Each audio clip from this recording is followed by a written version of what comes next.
السلام عليكم ورحمة الله وبركاته. طلاب الصف الرابع، أهلا وسهلا بيكم أبطال في فيديو جديد.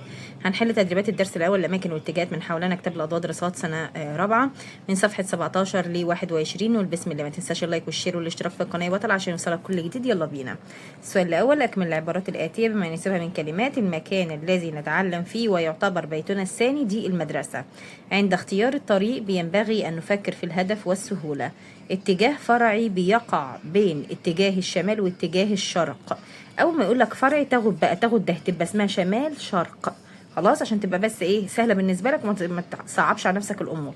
اما يقول لك اتجاه فرعي مش اصلي بيقع بين الشمال والشرق يبقى اسمه ايه؟ شمال شرقي.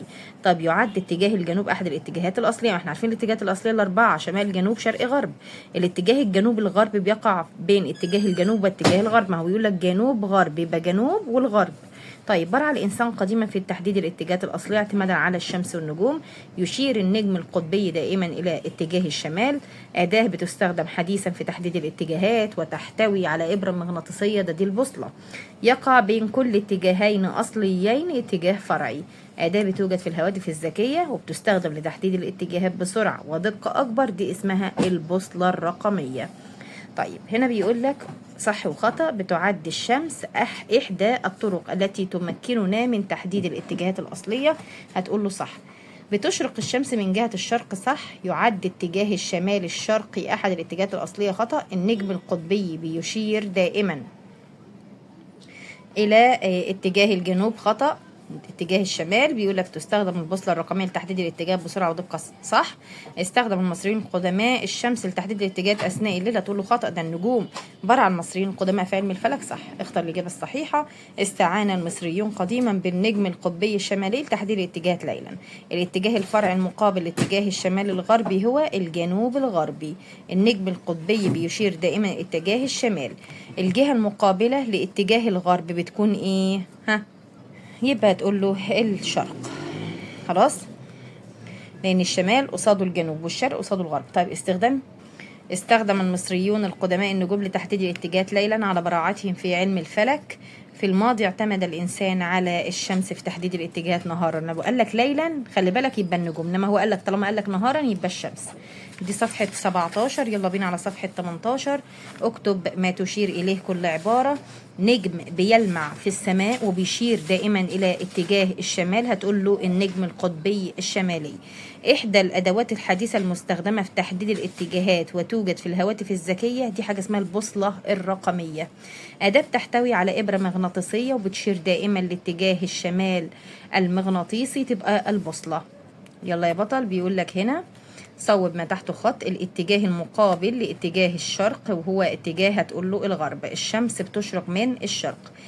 يستخدم النجم القطبي الشمالي لتحديد الاتجاهات ليلا. ادرس الشكل الذي أمامك. يشير رقم 1 إلى اتجاه الشمال، يبقى ده هنا الشمال. رقم 2 لاتجاه الغرب أهو. رقم 3 اتجاه الجنوب الشرقي.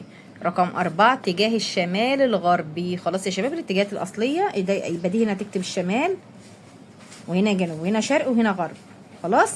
طيب، رقم 3 في الرقم 3 اهي، هتقول له جنوب غرب. بص جنوب شرق، عندك الشرق وعندك الجنوب، يبقى الفرع هنا هيكون ايه؟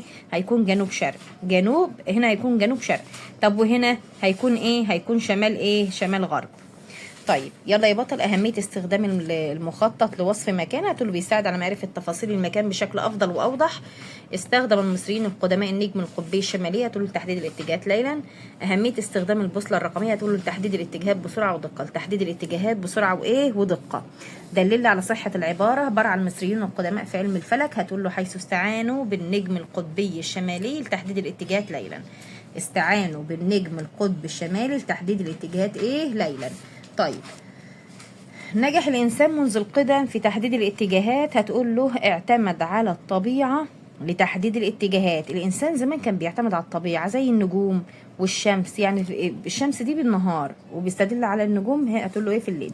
طيب، هنا بيقول لك تخيل انك كنت تعيش في العصور القديمة، صف كيف كانوا يقومون بتحديد الاتجاهات. هتقولوا بيعتمدون على الشمس في تحديد الاتجاهات نهارا وبيعتمدوا على النجوم ليلا في تحديد الاتجاهات. دي كده كانت صفحة كام؟ 18. يلا بينا على صفحة 19. ما تنسوش اللايك والشير يا حبايبي والاشتراك في القناة علشان يوصلكم كل جديد من حل التدريبات والواجبات. أسئلة امتحانات الإدارات. أكمل. بيشير النجم القطبي دائما إلى الشمال. يشير النجم القطب الشمالي لجهة الشمال. الاتجاه الفرعي الذي يقع بين الجنوب والغرب ده اسمه جنوب غرب. أول ما يقول لك يقع يعني حاجة اتجاه فرعي بيقع بين حاجتين هما، هتكتب الحاجتين، هتقول له الجنوب الغربي. طيب عند اختيار الطريق بينبغي أن نفكر في الهدف والسهولة. طيب هنا بيقول لك صح وخطأ. الجهة المقابلة لاتجاه الشمال هي الغرب، هتقول له لا شمال جنوب. طب من الجهات الأصلية الجنوب الغربي، لا دي جهات كده فرعية. استخدم الإنسان قديما النجوم لمعرفة الاتجاهات ليلا، صح. طيب لو قال لك هنا الشمس يبقى نهارا. الجهة المقابلة لاتجاه الجنوب الشمال. اختار من الاتجاهات الأصلية اتجاه الشمال. ما احنا عندنا الأصلية كام؟ 4. احفظهم صم كده: شمال جنوب شرق غرب. بيدل تحديد الاتجاهات على براءة المصريين القدماء في ايه؟ هتقول في علم الفلك الاتجاه الفرعي اللي بيقع بين الشمال والشرق ده شمال بص، اول ما يقول لك اتجاه فرعي وبيقع ما بين حاجتين، تاخد الحاجتين دول تكتبوا تختارهم على طول. شمال شرق اهو. تحتوي ايه على ابره مغناطيسيه؟ ده البوصله. طب اتجاه مقابل اتجاه الشمال الغربي يبقى الجنوب الشرقي. طيب هنا بيقول لك الاتجاه الفرعي اللي بيقع بين الشمال الغربي يبقى هم برضو الشمال الغربي. صوب ما تحته خط. بيشير النجم القطبي في استمال اتجاه الشمال. تشرق الشمس من جهة الشرق. يعد هتقول له الجنوب الغربي. اتجاه فرعي بين الجنوب والغرب اهو، حاجتين يبقى تكتبهم. بما تفسر حرص المصريين على القدماء على مراقبة النجم القطبي شمالا، هتقول له لتحديد الاتجاهات ليلا. طيب دليل على صحة العبارة او خطأها. برع المصريين القدماء في علم الفلك، هتقول له العبارة صحيحة. هتقول له استخدم المصريون الشمس نهارا والنجم القطبي الشمالي ليلا. طيب البوصلة هي ايه؟ هتقول له أداة تحتوي على إبرة مغناطيسية وبتشير دائما إلى اتجاه الشمال المغناطيسي اهي. أداة بتحتوي اهي، أداة بتحتوي على إبرة مغناطيسية بتشير دائما إلى اتجاه الشمال المغناطيسي. دي صفحة 19. يلا بينا حبايبي على صفحة 20. ما تنساش اللايك والشير والاشتراك في القناة. ده تدريبات الكتاب المدرسي. بيقول لك هنا اختار المسؤول عن تصميم وبناء المنازل والمدارس. مين؟ المهندس. المكان الذي يتعلم فيه التلاميذ وبيضم عدد كبير من غرف الدراسة المدرسة. عندك هنا يا بطل الاتجاه اللي بيكون على يسارك إذا واجهت الشمس عند شروقها الشمال.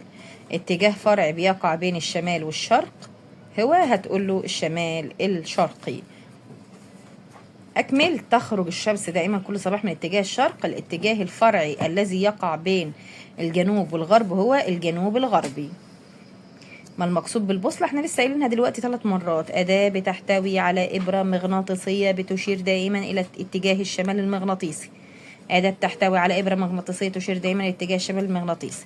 فسر رسم المخطط للمكان من الأعلى، هتقول لأن ذلك بيساعد على معرفة تفاصيل المكان بدقة. طيب البوصلة الرقمية الموجودة في الهواتف الذكية، هتقول له بتحدد الاتجاهات بسرعة ودقة. تحديد الاتجاهات بسرعة وإيه ودقة. دلل على براعة المصريين القدماء في علم الفلك، هتقول له استعان المصريون بأشياء من الطبيعة لتحديد الاتجاهات الأصلية والفرعية. استعان المصريون بأشياء من الطبيعة لتحديد الاتجاهات الأصلية والفرعية. دي صفحة 20. يلا بينا على صفحة 21. ما تنساش تدعمني بلايك وشير واشتراك في القناة علشان يوصلكم كل جديد من حل التدريبات والواجبات. يلا بينا. اختبر نفسك على الدرس الأول. بيقول لك هنا توجد في الهواتف. أكمل. توجد في الهواتف الذكية وبتستخدم في تحديد الاتجاهات، دي اسمها البوصلة الرقمية. بيقابل اتجاه الجنوب الغربي، هتقول له شمال شرقي. أهمية البوصلة الرقمية إيه؟ هتقول له تساعد على تحديد المكان بسرعة ودقة أكبر. أهمية استخدام المخطط، هتقول له بيساعد على معرفة تفاصيل المكان بطريقة أوضح من الوصف بالكلمات. يساعد على معرفة تفاصيل المكان بطريقة أوضح من الوصف بالكلمات. صح وخطأ. البوصلة من الأدوات التي تمكننا من تحديد الاتجاهات، صح. اعتمد الإنسان القديم على الشمس في تحديد الاتجاهات ليلا، لا ده دي كده نهارا. طالما قال لك شمس يبقى نهار. يوجد بين كل اتجاهين أصليين اتجاه فرعي، هتقول له صح. دلل على صحة العبارة. برع المصريين القدماء في علم الفلك، هتقول له استعانوا بالنجم القطبي الشمالي في تحديد الاتجاهات ليلا. اعتمد الإنسان قديما على الطبيعة في تحديد الاتجاهات، هتقول له حيث استخدموا الشمس والنجوم في تحديد الاتجاهات. ما دي حاجات من الطبيعة، الشمس والنجوم هم استخدموهم عشان يحددوا الاتجاهات زمان. طيب ادرس الشكل. رقم 1 هتقول له هنا بيشير إلى الشرق. اهي يا شباب، يبقى هنا تكتب الشرق. طيب رقم 2 بيشير الى الجنوب الغربي، ادي الجنوب. رقم 2 هتقول له هنا جنوب غربي. رقم 3 بيشير الى الغرب. رقم 4 بيشير الى الشمال الشرقي، يبقى هنا شمال شرقي اهو يا حبايبي. البوصلة احنا لسه قايلينها دلوقتي أداة بتحتوي على إبرة مغناطيسية بتشير إلى الشمال، ومن خلالها بيمكن تحديد الاتجاهات. طب العلاقة بين الشمس وبناء مبنى، هتقول له عند بناء مبنى يجب إضافة النوافذ والأبواب لتسمح بدخول الشمس أهي. الحل كله واضحة خلاص. ما تنساش بقى حط لايك للفيديو، حط اكبر عدد من اللايكات على الفيديو ده، وشارك الفيديو مع اصحابك وزمايلك وزميلاتك، واشترك في القناة عشان اي تدريبات انت محتاجها هتلاقيها ان شاء الله وتستفاد معانا. مع السلامة حبايبي.